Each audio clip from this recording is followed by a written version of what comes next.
2 years, that Associated Press analysis shows red flag gun laws have been used where they're in effect in 19 states and the District of Columbia. The status of those laws and other gun control measures being scrutinized in a different way since Ashley Paugh, Daniel Aston, Derek Rump, Raymond Green Vance, and Kelly Loving were killed inside Club Q in Colorado Springs 4 days ago. Sources have confirmed for Fox 40 that the grandson of State Assemblyman Randy Vopel is the suspected shooter, one facing murder and 5 hate crime charges for targeting members of the LGBTQ community.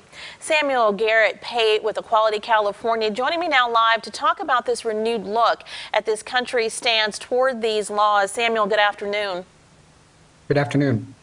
First, I know Equality California issued a statement right after this tragedy condemning the perspective of the gunman, pointing to the impact of hateful anti-LGBTQ rhetoric. What do you want to say today about all of this now that more and more details about the situation have been revealed? Well, you know, this is a deadly combination of anti-LGBTQ rhetoric, hateful, vile rhetoric from far-right politicians like Lauren Boebert from Colorado or Marjorie Taylor Greene down in Georgia, combined with lax gun laws and an inability and unwillingness of far-right politicians in Congress to pass an assault weapons ban and pass common sense gun safety measures. And when you have that toxic combination of those two things, the toxic rhetoric attacking the LGBTQ community with the easy access to guns in this country, it's no wonder you have tragic incidents like this.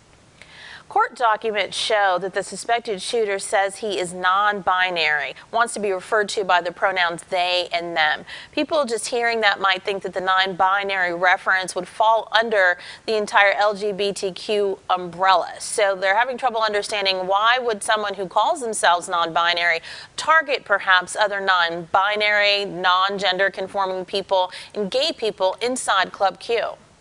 I think it's important to note that this is something that his lawyer said in court after he was charged with these hate crimes.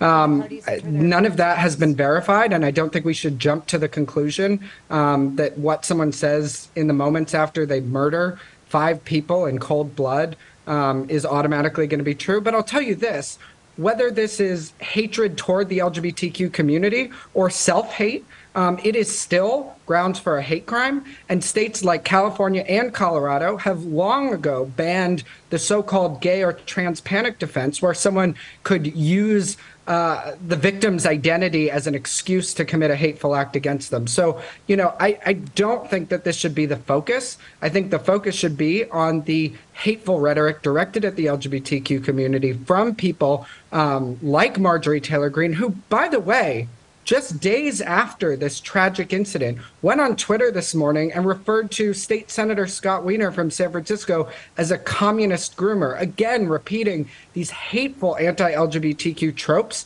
that fueled these violent acts.